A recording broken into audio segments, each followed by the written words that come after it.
Israel ফিলিস্তিন পুরোদমে যুদ্ধ চলছে, আর এই যুদ্ধের সর্বশেষ আন্তর্জাতিক গুরুত্বপূর্ণ আপডেট সংবাদ জানিয়ে দিব। শুরুতেই শিরোনাম, ঘুরে গেল যুদ্ধের মোড়, শুরু হতে পারে তৃতীয় বিশ্বযুদ্ধ। মার্কিন যুক্তরাষ্ট্র তা আমেরিকার কর্মকাণ্ড নিয়ে তৃতীয় বিশ্বযুদ্ধ বাঁধিয়ে দিতে পারে বলছেন মার্কিন সাবেক প্রেসিডেন্ট ডোনাল্ড ট্রাম্প।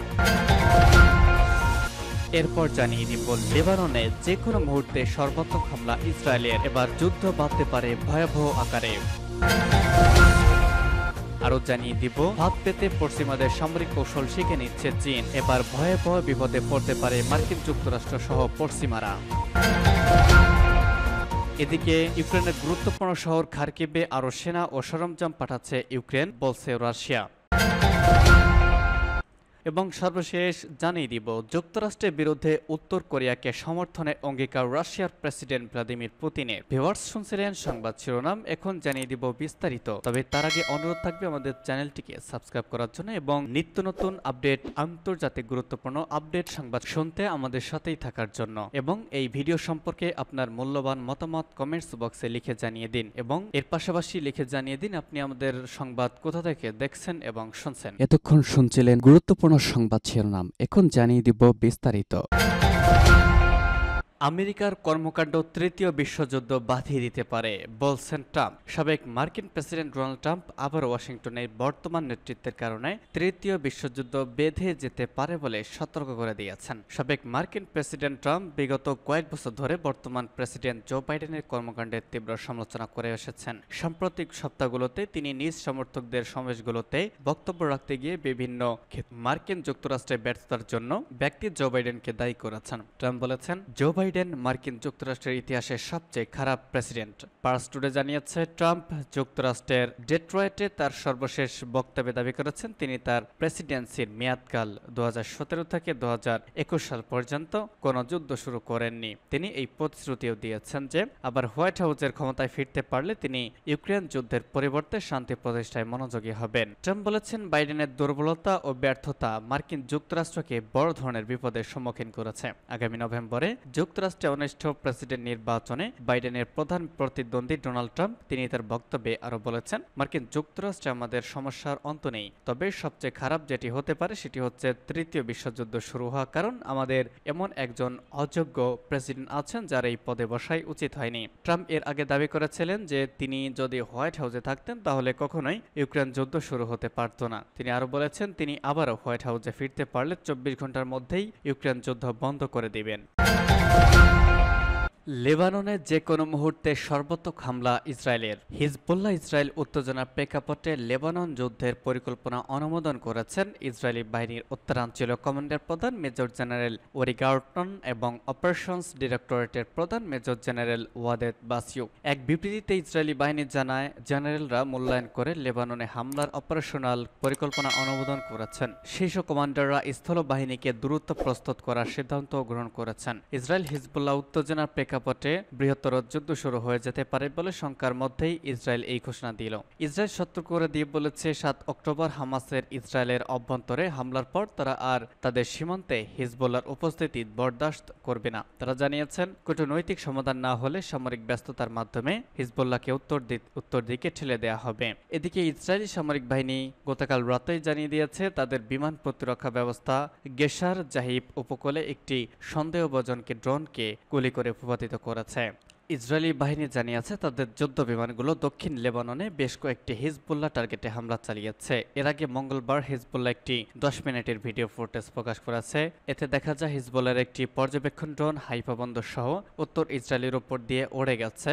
এই ফুটেজ কিভাবে সংগ্রহ করা হয়েছে তা স্পষ্ট নয়, তবে এ ব্যাপারে ইসরায়েলি বাহিনী কোনো মন্তব্য করেনি। ইসরায়েলি পররাষ্ট্রমন্ত্রী ইসরায়েল কাটজ বলেছেন, হিজবুল্লাহ এবং লেবাননের বিরুদ্ধে খেলার নিয়ম পরিবর্তনে খুব কাছাকাছি চলে এসেছি আমরা। একটি সামগ্রিক যুদ্ধ হিজবুল্লাহকে ধ্বংস করবে, লেবাননকে কঠোরভাবে আঘাত হানবে।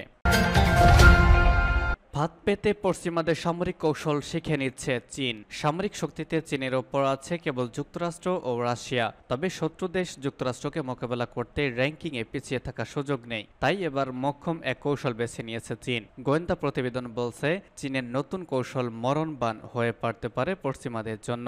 তাই চীনকে মোকাবেলায় সতর্ক করে দিয়েছে যুক্তরাষ্ট্র ও তার পশ্চিমা মিত্ররা। পশ্চিমাদের টক্কর দিতে গেলে সব দিক থেকে পারদর্শী হতে হবে। তবে বহু বছর ধরে একটি খাত চীনের মাথা ব্যথার কারণ হয়ে দাঁড়িয়েছে। চীনের পাইলটদের দক্ষতা এবং কারিগরি সক্ষমতা পশ্চিমাদের টক্কর দেওয়ার জন্য যথেষ্ট নয়। তাই এবার পশ্চিমে প্রশিক্ষণপ্রাপ্ত টহল পাইলটদের ভাড়া করে আনছে চীন। উদ্দেশ্য নিজ গ্রামের বা নিজ দেশের পাইলটদের সক্ষম করে তোলা। চীনের এমন কৌশল বেছে নেওয়ার পর যুক্তরাষ্ট্র ও তার ঘনিষ্ঠ গোয়েন্দা অংশীদাররা সতর্ক করে দিয়েছে। তারা বলছে নিজের বিমান বাহিনী সদস্যদের প্রশিক্ষণ দিতে পশ্চিমা সামরিক পাইলট এবং অন্য সেক্টরের সদস্যদের নিয়োগ দিচ্ছে চীন। সম্প্রতি তথাকথিত 5 আইসিস নেশনস যুক্তরাজ্য, কানাডা, অস্ট্রেলিয়া ও নিউজিল্যান্ড এক যৌথ বুলেটিনে এমন সতর্কতা উচ্চারণ করেছে। যুক্তরাষ্ট্রের একজন কর্মকর্তা বলেছেন, পশ্চিমা প্রশিক্ষণপ্রাপ্ত পাইলটরা চীনের সামরিক কর্মকর্তাদের এয়ার কমব্যাট কৌশল থেকে শুরু করে একটি এয়ারক্রাফট ক্যারিয়ারে কিভাবে অবতরণ করা যায় সেগুলো শেখাতে পারবে। এছাড়া পশ্চিমাদের যুদ্ধ কৌশল কিভাবে সামাল দেওয়া যায় এসব পাইলটদের কাছেও তারা একটা ধারণা পাবে চীন। মার্কিন প্রতিরক্ষা মন্ত্রণালয়ের অফিস পেন্টাগনের deputy press secretary Sabrina Singh বলেছেন, প্রশিক্ষণের সময় যে মূল্যবোধ শেখানো হয়েছে আমাদের পাইলটরা সেটা সবসময় সমুন্নত রাখবে এবং তারা তাদের প্রশিক্ষণ কেবল যুক্তরাষ্ট্রের ভেতরেই দেওয়া অব্যাহত রাখবে বলে আশা করে পেন্টাগন। চীনের এমন কর্মকাণ্ডকে যুক্তরাষ্ট্রের জন্য নিরাপত্তা হুমকি বলে মনে করেন পেন্টাগনের এই কর্মকর্তা।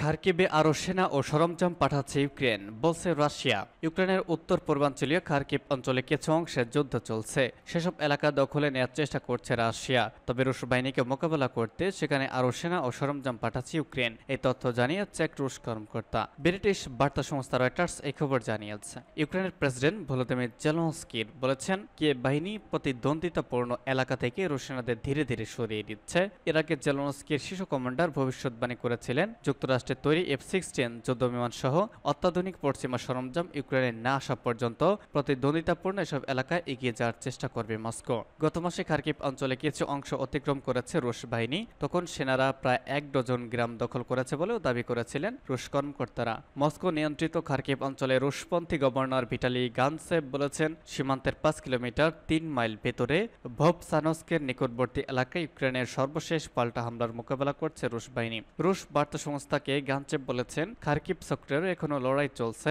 ভোভসানস্ক এবং লিসির কাছে ভয়ঙ্কর লড়াই চলছে। এ সময় তিনি আরো বলেছেন, শত্রু আরো সেনা পাঠাচ্ছে এবং পাল্টা আক্রমণের চেষ্টা করছে, তবে আমাদের সশস্ত্র বাহিনীও তাদের কড়া জবাব দিচ্ছে।